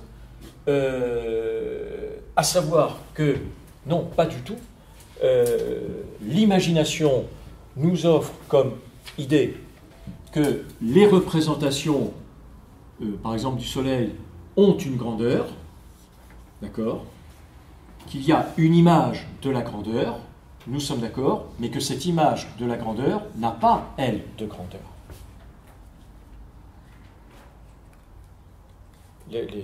L'imagination, la faculté d'imagination, la fantasia, est là pour nous enseigner qu'il y a bien une image de la grandeur, qu'il y a bien une représentation de la grandeur, le Soleil fait tant de diamètre, si l'on veut, mais que l'intelligence que j'ai, ou l'intégration que j'ai de la représentation du Soleil dans ma tête, n'occupe pas une grandeur. Cette image elle-même n'a pas de grandeur, mettons, on va dire, cérébrale. On est bien d'accord? Ok, génial. Donc, en fait, ça veut dire que la subjectivité est interdite, empêchée de tomber indéfiniment en elle-même. La subjectivité ne se met pas dans une mise en abîme, en quelque sorte, de représentation indéfinie de ces représentations. Si donc la subjectivité ne tombe pas en elle-même, elle est donc ouverte sur autre chose qu'elle-même. Donc sur l'extérieur. Mais sur l'extérieur objectif ou d'autres? Objectif. C'est, en fait, je répète, l'animal qui n'a pas d'imagination ne fait pas la différence entre, je dirais, ce qu'il sent et le réel qu'il sent. En fait, il n'a même pas besoin d'être ouvert sur la réalité extérieure, ces capteurs sensoriels lui suffisent. Nous avons une imagination. Et nous avons une imagination, c'est très intéressant, c'est-à-dire que nous avons une imagination qui nous permet de nous intéresser au réel extérieur. Nous ne nous contentons pas de représenter les choses. Nous savons aussi que nous avons une représentation des choses qui s'arrête à l'appréciation, par exemple, de leur grandeur, donc les sensibles communs, sans que précisément ces sensibles communs soient eux-mêmes affectés d'une grandeur. Donc lorsque je regarde, par exemple, le Soleil, j'ai bien la vision du disque solaire et une évaluation ensuite du disque en grandeur du disque solaire en sachant bien que j'évalue quelque chose que je ne vois pas et réciproquement que je vois quelque chose qui n'est pas conforme à ce que j'évalue. Donc, si je vois quelque chose qui n'est pas conforme à ce que je sais ou ce que j'évalue par ailleurs, il y a donc bien une différence entre ce que j'aperçois et le réel perçu. Donc sur la base de l'imagination, je fais bien la différence ici entre ce que je pourrais appeler la subjectivité percevante, perceptive, et le perceptible, l'objet perçu lui-même. Est-ce que c'est compris? C'est un peu délicat, mais est-ce que j'ai été clair? C'est parce qu'il n'y a pas de réciprocité entre la grandeur et l'image, hein, que finalement je suis en mesure de conclure la distinction entre le sujet et l'objet. Au niveau perceptif, j'entends. Est-ce que vous avez compris? Sans l'imagination, sans le sensible commun, ne pouvons pas faire cette distinction-là. J'en serais réduit purement et simplement au comportement de l'animal, je dirais, pour qui le réel se limite au capteur sensoriel. Autrement dit, l'animal pour qui il n'est de conscience ou il n'est d'attention que pour autant que cette attention soit stimulée. Point. Et en dehors de la stimulation, c'est le néant le plus total. Alors que nous pouvons continuer de penser au-delà de la perception, bien sûr. Oui? Est-ce qu'il serait juste de dire à ce moment-là que par l'existence de l'imagination, on peut faire la différence entre l'illusion que nos sens l'illusion dans laquelle nos sens peuvent nous faire tomber en faisant des liens, c'est-à-dire une sorte de mise en scène ou de mise en situation, où on va se sentir, où on va sentir les choses d'une certaine manière, et où après, à travers l'imagination, en tout cas l'existence de cette imagination, on peut avoir un rendu de cette réalité-là en dehors de nos sens. Est-ce que c'est juste de dire ça? Non, c'est pas juste. L'argument à ne pas oublier, c'est ça, hein, je répète. Hein, l'imagination permet, puisque l'imagination, c'est en fait les sensibles communs, de conférer une grandeur à une vision. Puisque c'est un sensible commun. Donc, je ne me contente pas de voir le disque solaire, je lui accorde une grandeur. Bon, une taille, d'accord? Bien. Pour autant, c'est la même imagination qui m'avertit que la taille que vous voyez de votre disque solaire n'est pas conforme à la réalité. Pourquoi je ne pourrais pas avoir la niaiserie de dire que le soleil se limite à ce que je peux tenir entre l'index et le pouce, par exemple? Pourquoi je ne pourrais pas dire ça? Parce que le soleil et puis l'univers tout entier. D'accord? Pourquoi je ne peux pas le dire? Parce que si je suis capable, si l'imagination est capable de conférer une grandeur à une image, plus exactement.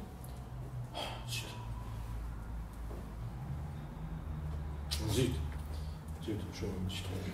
Si l'imagination est capable, de représenter une sensation, c'est-à-dire de mettre cette sensation en image, et de lui conférer, c'est ça, une grandeur, pour autant, grandeur à la sensation, grandeur à la vision. Pour autant, je ne donne pas, cette même imagination ne donne pas une grandeur à l'image perceptive que j'ai. L'imagination propose une grandeur de la sensation à la sensation, mais pour autant, elle m'interdit de donner une grandeur à l'image de cette perception, de cette sensation. Pourquoi? Je ne pensais pas qu'on buterait là-dessus, mais la question est tellement importante.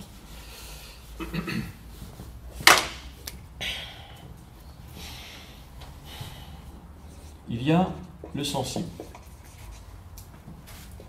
Il y a la sensation ou la perception.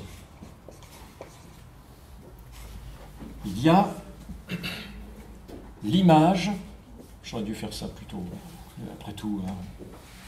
Il y a l'image de la sensation. L'imagination.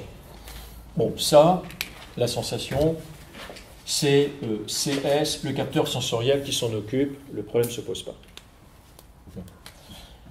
L'imagination donne, donc il y a une image de la sensation. L'imagination donne une grandeur à la sensation.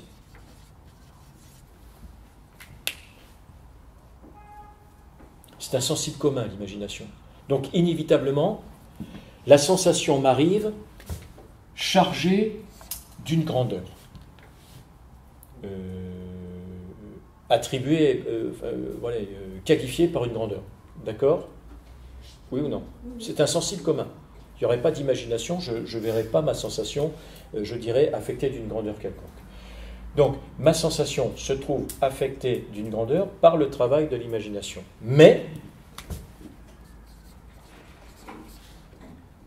il n'y a pas de grandeur de l'image de la sensation. Il n'y a pas de grandeur de l'image de la sensation. Je peux, dans ma tête, embrasser l'univers tout entier, je répète, ça ne prend pas d'espace dans mon cerveau. Ça ne prend aucun espace. Je peux me représenter l'immensité de l'univers, ça ne prend rien, je dirais, dans mon cerveau. Donc l'image mentale, l'image cérébrale, si je puis dire, je dirais de la sensation, n'a pas de grandeur, n'occupe aucun espace. D'accord ? À partir de ce moment-là, justement, la conséquence, c'est quoi ? C'est que je vais pouvoir faire la différence entre la vision ou la perception que j'ai de la chose. Donc, par exemple, le soleil, mettons d'1 pied de diamètre,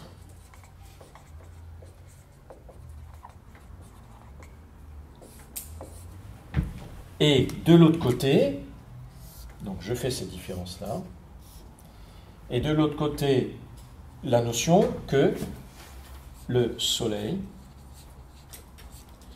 est de taille ou de grandeur différente de ce que je vois. Donc, du coup, je fais la différence entre le réel ou, si l'on veut, l'opinion, et ici, la sensation. Je suis donc, par le biais de l'imagination, averti, je suis donc averti de l'existence des choses, d'une existence différente des choses de ce que je perçois. Je suis donc averti,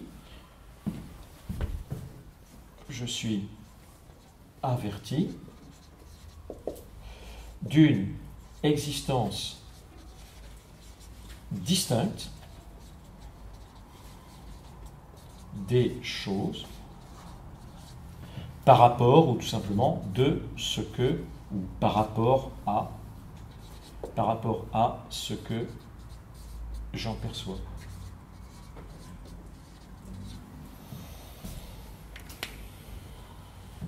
Est-ce que je suis clair ? Le raisonnement, je reprends ? Vous voulez que Non, c'est bon. Non, mais C'est pas grave, hein, on est là ensemble pour réfléchir, mais sur une question qui est extrêmement complexe, mais je trouve ici très pertinente, franchement, de la part d'Aristote. Comment savons-nous qu'il existe un réel différent de ce que nous en percevons? Je reprends, d'accord? Il y a des choses sensibles. Bon, on peut dire que notre éveil de conscience commence là. J'ai des capteurs sensoriels qui permettent de percevoir quelque chose, enfin de percevoir des trucs, d'accord? Capteurs sensoriels. Ce qu'il y a, c'est que la sensation vient dans mon âme sous la forme d'une image et pas simplement d'une excitation sensorielle. Elle vient sous la forme d'une image. Donc ma sensation, ma perception est également une image de ce qui est perçu ou de ce qui est senti. Cette image se trouve affectée, cette image de la sensation confère à la sensation une grandeur. Hein. L'image, la mise en image, la mise en représentation de la sensation confère à la sensation une grandeur, mais il n'y a pas de grandeur de l'image de la sensation elle-même. C'est sur la base de ce mais que s'opère la distinction qu'on vient de voir. Alors, la question pour vous, ce serait de dire, attends, je ne comprends pas, pourquoi ça? Pourquoi l'image de la sensation, contribue-t-elle à donner une grandeur à la sensation? Je vous l'ai dit, à cause de l'imagination qui est au travail dans la sensation, et que vous retrouvez ici. C'est cette même imagination, d'accord, qui évite en retour de conférer une grandeur à l'image que j'en ai. Et de jouer indéfiniment, je dirais, une image de l'image. Vous l'avez noté, ça, pour mémoire? Oui, c'est très important. Hein, mais... Oui. Mais je suis averti d'une existence distante des choses par rapport à ce que j'en perçois. Par rapport au soleil, je ne peux rien dire. Mais imaginons que moi, je regarde devant une personne et je la vois comme ça. Oui. Je peux quand même y approcher. Quand je m'approche de cette personne, je peux la mesurer. Oui. Pourquoi on classifie à la perception? Même si je regarde le soleil de près, je vois qu'il est immense. Si je ne peux pas faire confiance à la perception, je n'aurai jamais une grandeur des choses. Parce que mais attendez, je me méfie du soleil de loin, et je me méfie aussi du soleil si je l'ai en face de moi. Non.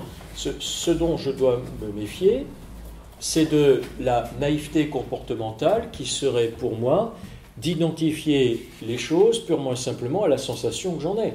C'est-à-dire sans prendre en considération que, en fait, il n'y a pas simplement... La sensation n'est pas simplement la captation sensorielle de quelque chose, elle est aussitôt chargée d'une représentation, d'une mise en image, c'est-à-dire finalement, par exemple, on lui voit attacher une grandeur.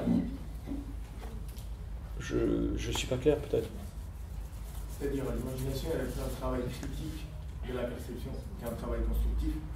Oui, ça c'est clair. Parce que alors, la grandeur des choses, la véritable grandeur des choses, c'est quoi qui nous donne tout ça? Qui nous donne l'existence concrète des choses? Qui peut nous dire que la perception ne fait pas d'erreur? Il y a un moment où la perception ne fait pas d'erreur, si on utilise bien l'imagination. Ou non? La perception, elle est toujours négative.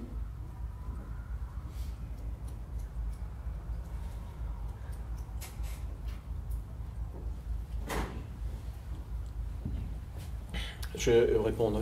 C'est l'exemple de l'objet que je vois de loin, pour Protagoras.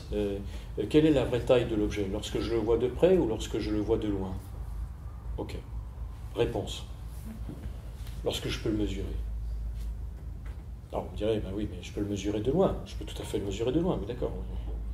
Mais la différence, c'est que lorsque je le mesure de près, vous comprenez, j'en reste pas à un seul capteur sensoriel, j'en ai au moins deux. C'est-à-dire que ma règle, je la mets en appui de la chose.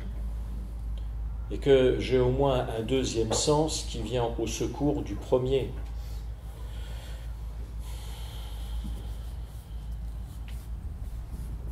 Donc en gros, on atteint à l'objectivité quand on arrive d'avoir plusieurs facteurs de mesure. quand on n'est pas limité à un seul sens, Oui, mais si à on veut. plusieurs. Oui, si on veut, oui. Oui. D'ailleurs, je sais pas, dans le domaine de l'astrophysique, on ne se contente pas du télescope. Il y a bien des calculs, d'autres paramètres qui évaluent la mesure des phénomènes qu'on perçoit. Et où je ne me contente pas simplement de mes yeux pour me satisfaire de ce qui existe. J'essaye de voir les choses au-delà, purement et simplement, de leur au-delà de leur manifestation sensorielle. Parce que je sais très bien que les choses sont liées, en fait, à l'image de la sensation qu'on en a. Par exemple, je ne sais pas si... je vois des choses, par exemple, dans le domaine de l'astrophysique, je suis capable, mais là je dis ça sous le contrôle de plusieurs d'entre vous, je suis capable d'évaluer des phénomènes par rapport, par exemple, à de l'ultraviolet ou de l'infrarouge, que je ne vois pas, mais que la technologie est en mesure de capter. Donc, en fait, les choses qui me sont perçues ne sont pas limitées purement et simplement à leur captation sensorielle, mais aussi elles relèvent d'une mise en image, alors d'une image, je ne sais pas, technologique, électronique, informatique, etc., d'une image de la sensation. Les sensations sont relayées aussi par de l'image. Est-ce que je suis clair? Avec cette différence que, je répète, la mise en image, si vous voulez, tiens, j'aurais dû dire ça, mais évidemment, on ne peut pas penser, oui, c'est ce que j'ai dit, on ne peut pas penser indéfiniment tout ce qu'on vient de dire. La mise en image d'une sensation, c'est la mise en grandeur d'une sensation. C'est sa mise en grandeur, je répète. La mise en image d'une sensation, c'est sa mise en grandeur. Ou ça pourrait être d'ailleurs sa mise en mouvement. Là, la technologie, elle le montre, s'il vous plaît. Elle le montre à l'envi. Je peux très bien avoir la perception d'un tremblement de terre, par exemple, en mettant virtuellement en mouvement le choc de plaques tectoniques et puis de voir à un moment donné Nice qui s'effondre sous la mer, par exemple. Je peux le visualiser. C'est-à-dire, à ce moment-là, je n'ai pas la sensation puisque l'événement ne se produit pas encore. Mais je peux avoir la mise en image de la sensation, c'est-à-dire la mise en grandeur, où c'est pareil, puisque le mouvement fait partie de l'imagination, la mise en mouvement de la sensation. Bon, bref, ça, nous le savons. Avec cette différence, et ça j'insiste lourdement, que cette grandeur prêtée à la sensation ne fait pas elle-même l'objet d'une image et donc d'une grandeur, je dirais, en deuxième recours. Juste une seconde. Si l'image, à son tour, non seulement prêtait une grandeur à la sensation, mais était elle-même chargée d'une grandeur, elle ferait à son tour l'objet d'une sensation, qui ferait à son tour l'objet d'une image, qui ferait à son tour l'objet d'une sensation, qui, etc., etc. Donc finalement... Ce qui se passe dans un rêve. Pardon? Ce qui se passe dans un rêve. Dans un rêve, voilà ça. En tout cas, ce qui se passerait, c'est que... Mais en tout cas, ce qui se passerait, c'est que si on avait cette espèce de relation-là, il n'y aurait pas le mais ici. Donc je ne vois pas comment je pourrais distinguer la perception que j'ai de la chose, je dirais, de la chose elle-même, parce que je ne soupçonnerais en aucune façon que la chose puisse avoir une taille différente de ce que j'en vois. Si ma vision devenait, enfin plus exactement, c'est l'image que j'ai de ma vision, devenait elle-même grandeur, je jouerais à l'infini, en quelque sorte, la perception que j'ai des choses, et donc je n'aurais jamais accès à cette sacro-sainte distinction. Je suis clair ou pas? Je pense qu'en fait, il ne faut pas aller trop loin, enfin, il faut pas, parce que évidemment la réalité, on ne la saura jamais, quelle est exactement. Je pense que juste ce qu'il faut remarquer, à mon avis, chez Aristote, c'est qu'il essaie d'expliquer qu'on peut faire une différence entre la subjectivité et l'objectivité. Oui, non, mais d'accord. Je suis en train de vous expliquer comment on peut. Voilà, ouais, il ne faut pas aller trop loin pour dire est-ce que c'est la taille réelle du Soleil ou quelle est la taille réelle, parce qu'on ne le saura jamais. Mais si. Oui, non, mais ok. Mais si. Attendez, oui. Et alors, dans la critique qu'il fait d'Ampélon, en fait, il n'est pas en train de dire que si on n'a que la sensation et imagine la chose en soi, on n'aurait pas d'objectivité. Ah oui, exactement oui, comme ça. Avec toi, tu dis il y aurait de l'objectivité, mais par contre, vous ne tenez pas compte du fait qu'il y a l'imagination qui nous empêche. Donc le fait qu'on se tient à l'imagination, c'est pour ça que je disais, c'est seulement un travail, il ajoute du matériau à la réflexion, mais c'est qu'un travail négatif dans le sens qu'il faut aussi tenir en compte le fait que dès qu'on associe une image en sensation, on lui donne une grandeur, et cette grandeur, elle est même contredite par l'imagination elle-même. Je ne pense pas que Aristote dit que l'imagination nous empêche. Au contraire, selon Aristote, l'imagination nous aide à comprendre l'objectif. Oui, mais moi j'ai dit nous empêche de considérer la sensation comme instrument direct de l'objectivité des choses. Le drame d'un pédagogue, c'est que, outre le fait de faire dépendre l'intellect de la sensation, il ne nous donne pas du tout les moyens d'être juge d'une objectivité quelconque. Si finalement nous pensons les choses, donc si finalement nous jugeons les choses, si finalement nous opinons les choses à partir tout simplement de ce que nous en voyons, un soleil, ça se tient entre le pouce et l'index, quoi. Mais bon, vous comprenez bien qu'à ce moment-là, c'est complètement perdu comme accès à la réalité extérieure. Et là, il y a une impasse, quoi. En fait, l'intelligence ne peut pas procéder purement et simplement de sa relation sensible. Il faut qu'à un moment donné, il y ait un sas, il faut qu'à un moment donné, il y ait une coupure, si l'on veut, une porte étanche qui verrouille ici la sensation de l'intellect. Alors l'intellect, ici, je vais pouvoir calculer la taille du soleil par le biais de l'imagination. J'ai un bon exemple. Oui, mais ça... Bon, bref, je vais terminer. La première fois, quand on a pu mesurer que la Terre est ronde, oui, par le libraire d'Alexandrie, oui, et le mec, il a planté un bâton oui, je dans la connais. Terre. Je pense que ça rejoint très bien l'exemple. Oui. Enfin, Oui. Par le biais d'imagination de la Terre est ronde, Oui. il a pu, mesurant la grandeur de l'ombre Oui, qui oui. mettait le soleil sur le bâton, Oui. il a pu voir que une ombre est plus courte que l'autre. Oui, oui, Par oui. ça, il a pu mesurer la rondeur de la Terre Oui. à 4% de vitesse. Oui, oui, tout à fait. Tout à fait. Donc on passe de la perception par l'imagination face à une objectivité. Oui, il est clair que Aristote devait comprendre l'exemple. Celles et ceux qui sont arrivés en retard, c'est pour les histoires d'absence, dites-moi. Je vais parler du leader, restez sur Vous n'oubliez pas que j'ai donné un tour avant le jeu. Oui, c'était quoi? Vous avez donné la feuille? Je vais donner c'est à faire, mais... C'est bien juste la référence. Oui, vous savez la référence? Je vais la mettre là.